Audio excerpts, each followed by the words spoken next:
Dr. Rock here. Welcome back. I am coming to you after 2 weeks. So I did not do a live stream last week. It was the first time, I think, in over 6 months that I haven't done a live stream. So that was intentional. I was on vacation with my family, and that is, in fact, the topic of the live stream tonight. Is how do we navigate our health and our healthy lifestyle when we're traveling? So, just to introduce myself, if you're new to the channel, my name is Dr. Rock. That is pronounced ROCK, spelled RAK. And I am a lifestyle doctor. I help people make lifestyle changes to treat, prevent, and reverse their chronic disease. And more than that, to live the life that is most fulfilling for you so that you can achieve your bigger goals and aspirations. So today I'm going to talk about traveling. Last week, my family and I went to Chicago. We went to outside of Chicago. That's where I'm from. And we stayed with my parents. We saw my brother. We saw my niece. I saw some friends. I saw my cousin. And wonderful trip. Wonderful, wonderful trip. And all my routines were thrown off. Yeah. My movement, my regular daily movement that I have kind of created routines for here, and my eating that I've created a lot of routines for here, and my food environment, and my sleep, and the time zone was different. So there were a lot of changes, and I would say a lot of challenges in that regard. And so this is my first time traveling, so I'm very intentional about how I can maximize the experience and also honor my health with the best choices. So today I'm going to be talking about that, how we can navigate travel. I'm going to really frame it in the way I just did, which is the way in which we make choices, and we'll dive into how you can make decisions that align with your core values so that you can stay on track, right? You don't want the trip to necessarily derail you, but you also want to be on vacation, as it were. There's specific decision traps. That's a term that comes from my friend and recent podcast guest, Dr. Michelle Seeger. And we'll talk about what those decision traps are. And then I'll leave you with some practical tips, some actionable tips for healthy eating and staying active and getting good sleep while you're traveling. And so these will be some simple strategies that you can easily incorporate into your next travel plans. Okay, so first let me talk about the challenge. I already alluded to this, but traveling disrupts our routines, and this is why it can be challenging. You think, okay, travel is a vacation. Travel is really restorative, and it is. And it can be challenging if we have been working really hard to have kind of healthy routines for what we do and on a regular basis.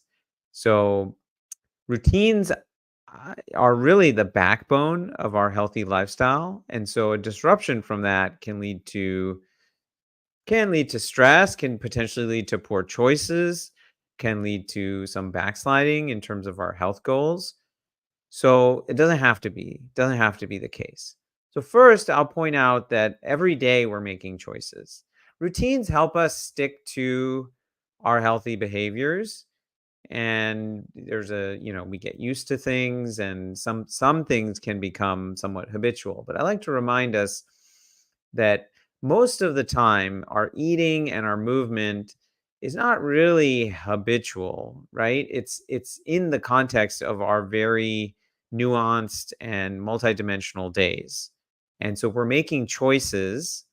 If we have routines and we've protected that time, it's very easy to make that choice.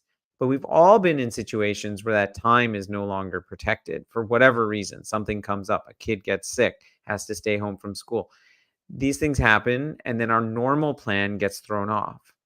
And I would say travel is the biggest disruptor of our routines because you're no longer in the same place, right?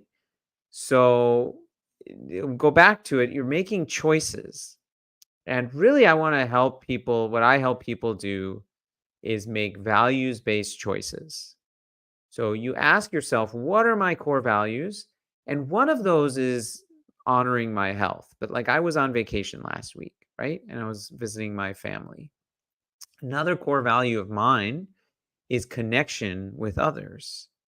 And we were getting, we got invited over to my cousin's house. We went out to lunch with friends. My parents were certainly excited that we were there, and we went out to a couple family dinners. And so, what in those situations, I could have said, no, that's not on my health plan. I'm going to kind of cook my own food and eat beforehand or bring it with me. But no, I didn't do that. Even though I knew the food and the meals at the restaurant wouldn't be optimal for my health. On the other hand, one of my other values is connection with others. It's also enjoyment and relaxation.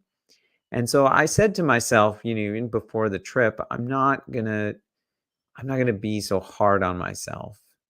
I'm gonna allow myself to make some choices, the best choices in the situation that honor my health, but also honor my desire to connect with others and honor my desire to have some pleasure and enjoyment on vacation. So these, being clear about what your values are, what your core values are, it kind of helps you set the stage for what those decisions are going to be. And then when you're kind of on the trip, when you're, traveling, like I was traveling last week, um, you just be very mindful. Okay. So there are on the one hand, there is the allowance, I'm gonna allow myself to connect with others and eat off plan or whatever. But then there's the opposite that can happen where you can definitely like, I, I'm talking now personally, like I can backslide so much and I can start potentially binging, or I can potentially, sort of let go of any semblance of a healthy dietary pattern. Now that didn't happen, but I say that because that can happen. That does happen to people. I don't know how many times I've had clients and patients who go on a trip and they tell me, "Yeah, I just kind of let go of everything. I let go of everything." And so that is, I'm going to get into it, but one of the decision traps. So this term decision trap is an acronym, first of all. TRAP. This comes from Dr. Michelle Seeger. Um, who's at the University of Michigan, who studies motivation and kind of how we make change. And so TRAP is an acronym. It stands for temptation, rebellion, accommodation, and perfection. If you've watched this channel before, I've talked about this before, but I think it is so instructive and useful for when we're thinking about trips, when we're thinking about vacations. Okay, so because what is going to derail us or make us make choices that aren't in alignment with our health are these things. Okay, and temptation is God, paramount. I was last week, like, just surrounded by we would go out to eat.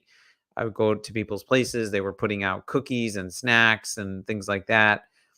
Um, so all that stuff was around me. Now I'll be honest, and even at my parents' house, they had like, these kind of fried, salty Indian snacks, and that is one of the hardest things is just dealing with temptation. I've worked very hard in my day-to-day life, to try and eliminate some of those triggers, right? To not have that food around me, to be very much in control of my food environment. So just recognizing, oh, this is something that I really enjoy. First of all, I enjoy some of those snacks, and but also that I would be honest, I have problems around it. Like I have difficulty controlling myself. So um yeah, you can acknowledge it and it makes it a little easier to then not succumb to it. Um the other traps are is rebellion. And so this is really how feeling restricted can lead to rebellious behavior.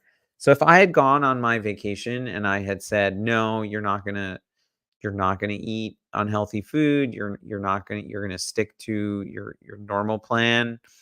Um, odds are that wouldn't have happened. I would have been in plenty of situations where it's like I can't. And then, a big part of you just wants to rebel against that. And it's because when we feel restricted, that comes up against our fundamental human need to be in control or to have autonomy as a fundamental need.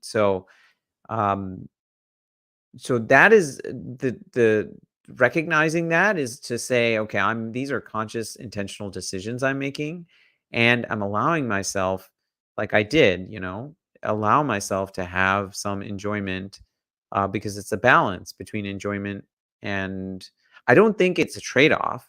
I think things that are good for you can also be very enjoyable. But I know on vacation, you sometimes are in situations where you're presented with options that aren't necessarily the best for your health, but that are also enjoyable. So there's a balance there. Um, that's R. A is accommodation. So accommodation is this our tendency to accommodate others at the expense of our personal health. And it's also reflective of our value of wanting to connect with others, wanting to honor their traditions. So it's not wrong to recognize that you're having something partly out of accommodation, but it's also just recognizing that and the importance of setting boundaries and finding compromises. Like if you're only having things and then you're feeling resentful or upset at yourself or guilty, what kind of a vacation is that? Right? I mean, that's not, I don't want to go on that vacation where I'm feeling that way about my choices, about the food I'm eating. Like I'm telling you all this because I don't think food should be that big. That shouldn't be a source of stress like that. And for many people it is. Many people I mean, I used to and it's to some degree still do get stressed out about being in situations where I won't have control or I won't be able to make kind of the healthiest choices and just being okay with that. It's not going to happen. It's not how it's not how I normally manage things. It's going to happen from time to time. Um, so that and then that gets us to our last point in decision traps, which is the P, which is perfection, which is, we have this pressure to maintain a perfect routine, even when it's not possible. It's not possible to maintain home routines when you're not at home. And so this is where the big skill that comes out of this, the big skill that I want you to develop when you're traveling is flexibility. Flexibility and self-compassion. Okay? First, just recognizing you're in a different situation, different routines. What are the components of self-compassion? There's the mindfulness component, acknowledging what is. So I'm in a different situation. And then the shared humanity component. How many people go through this? This is actually not a punishment. This is a vacation. This is a trip. This is actually like there's so many good things about this. And then how would you talk to a friend? What would you say to a friend? You would say, "Oh, you're going to make the best choices in the situation, given the situation. And you're going to honor your health, but you're also going to honor some of your other values about, like I said, like connecting with others and enjoying yourself." And so all is not lost. You can have a nice balance and interplay between those things. Okay. So what are some practical tips now? That is the stage. That is how you should think about healthy choices when you're traveling. okay? Because they really are choices. Um, but let's talk about the kind of more practical nature of it. So eating, we'll do eating and movement and sleep and rest. Um, so healthy eating is it's really dependent on what type of a trip you're taking and if you're going to be like just your immediate family, or is it are you seeing a lot of people? Are you going to be going out a lot? How much control do you have or don't you have over the food that you'll be eating?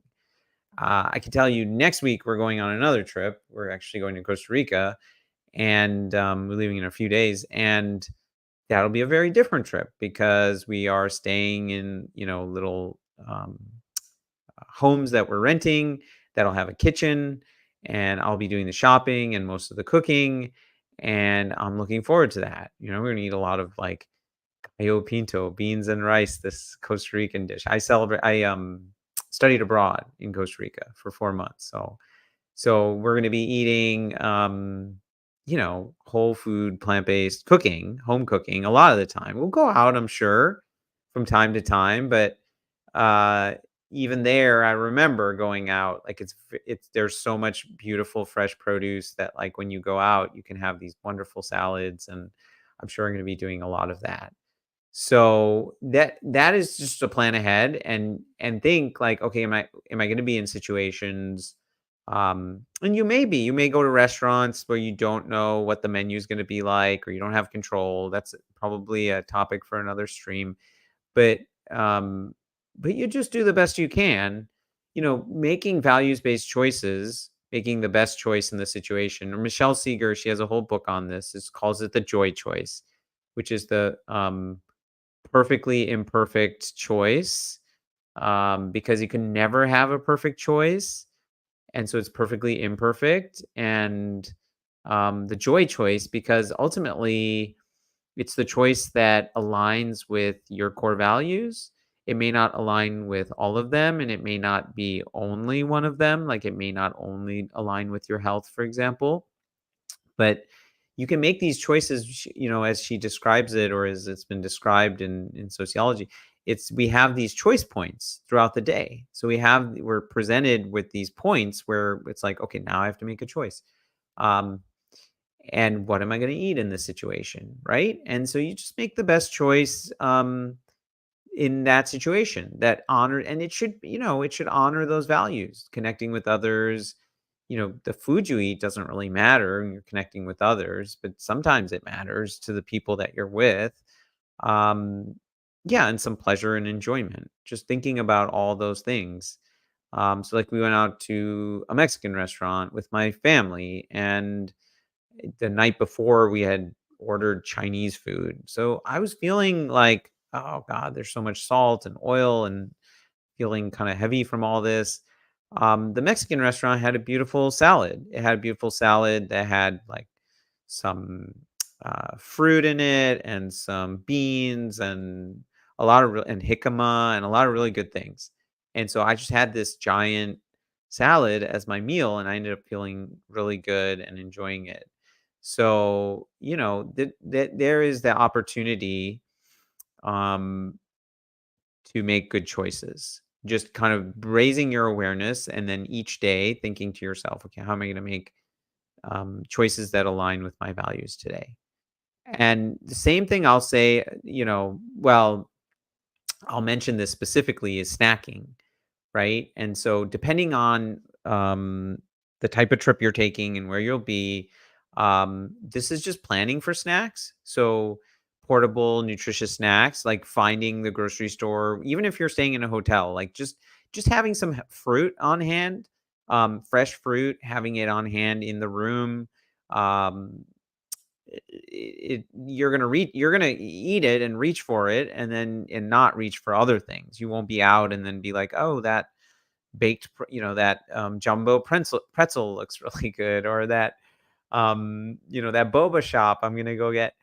No, if you plan and have like kind of healthy snacks that you and again, you can have those other things. You're on vacation and you want to have some boba, by all means have some boba. It's not that you can't. It's again, it's like being intentional about that. It's about choosing to have that as opposed to being like out and being like, "Oh my god, I'm so hungry." Um and then eating like caramel corn or whatever because you got it for your kids and you're so hungry. Right? So you don't want to be in that situation. You want to sort of plan ahead and say, "Okay, I brought some snacks, but I also want to try whatever." Okay, that's diet or eating, and then staying active.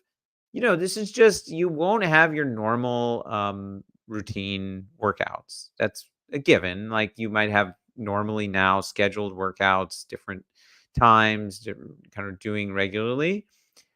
First, I remind myself why I move my body, and it's not because I'm supposed to do it or it's good for me. I do it because it feels good.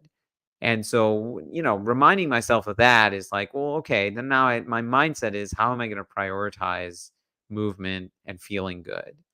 And so, how am I going to incorporate movement? Not like, oh, I got to do those workouts because I'm on this schedule. And if I don't, it's really bad for me. No, it's like, oh, I'm on vacation and I want to incorporate a lot of movement because it feels really good. So this is, we went out to the city and took my kids, of course, and so there's a lot of walking on some days, and that was my movement. And then, I was visiting my parents, but I found a gym in the area through the park district that had a very reasonable weekly fee. And so you can wherever you are, you can think like, "Oh, do I need" you don't need a gym necessarily. We're going to Costa Rica next week, and I'm gonna bring some resistance bands in my luggage. And so just asking yourself, like, how can I incorporate movement? If you're staying in a hotel, a lot of hotels have gyms. Um, and it doesn't even have to be like there was a couple days where I was like, you know what, I'm just gonna do 50 push-ups, I'm gonna do some squats, and that feels good to me. One of the days I went running. Um, this is an opportunity to just ask yourself, like, how do I want to move my body in a way that feels good? You often take trips where hiking or swimming is um, part of the leisure activity. So just make movement a priority and remind yourself why you're doing it because it feels good and it's something you enjoy as opposed to something that you have to do. The last is sleep and rest. And it can be challenging to get restful sleep when you're traveling, I know for sure. And partly where I've heard the sleep scientist Matthew Walker talk about this. It's fascinating. We're hardwired that when we're in new situations to not fall into the deepest stages of sleep because kind of that protective instinct of ours is to be like ready to in case there's you know somebody who's trying to attack us or there's any threats that we need to be ready to respond to that and to run or flee if necessary. That's just sort of our kind of how we're hardwired. So you sleep in a hotel, you're kind of not getting, at least initially, you're not your brain doesn't kind of trust that environment. So you're not getting the best or most restful sleep. And the other things I noticed, I mean, I was at my parents' house, so I think I trusted that environment, but there was more light in the room. It was a little warmer than I'm used to. So all of these things can disrupt our sleep. Really, it then comes down to like prioritizing your rest and making sure that you have kind of a good wind down procedure and optimize taking control and optimizing what you can control. And you're on vacation after all, so you don't, if for some reason you get to bed later, like trying to make sure you get enough sleep. It's hard. You change time zones. I was getting up like very early um before the before my trip, and then during my trip, like it was sort of like, well, my body just still wants to get up early regardless of how late I went to sleep. So there's a little bit of navigating that, but I think just having some restful breathing, some slow deep breathing. I'm a big fan of um uh taking some time off of screens, like an hour before you sleep, and doing something else, whether it be like reading a book, or just having conversation, or just doing some restful breathing. Um, And obviously, you're more active that day. That'll help with you falling asleep. But it's really just about prioritizing rest, ensuring that you make time for it, and in context of the rest of the things that you're doing that day. If you have a very busy, active day, you want to make sure you prioritize rest. If you have a day where you had a lot of downtime and relaxation, then maybe your body is feeling more rested. Yeah. Okay. So enjoy your trip wherever you're going.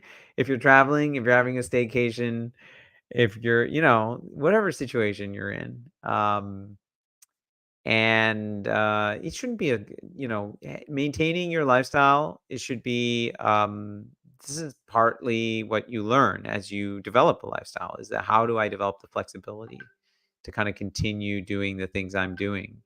So, yeah, I just have fun with it at the end of the day. It shouldn't be a source of stress. All right. Very much appreciate all of you. Appreciate your time and attention. If you're looking for a doctor who can help you make these changes, live the life that you want to live, then visit me on my website. You can book a free discovery call with me where I can learn about your goals and what you're hoping to achieve, and how I might help you. And I will see you back here next time. Live well and rock on.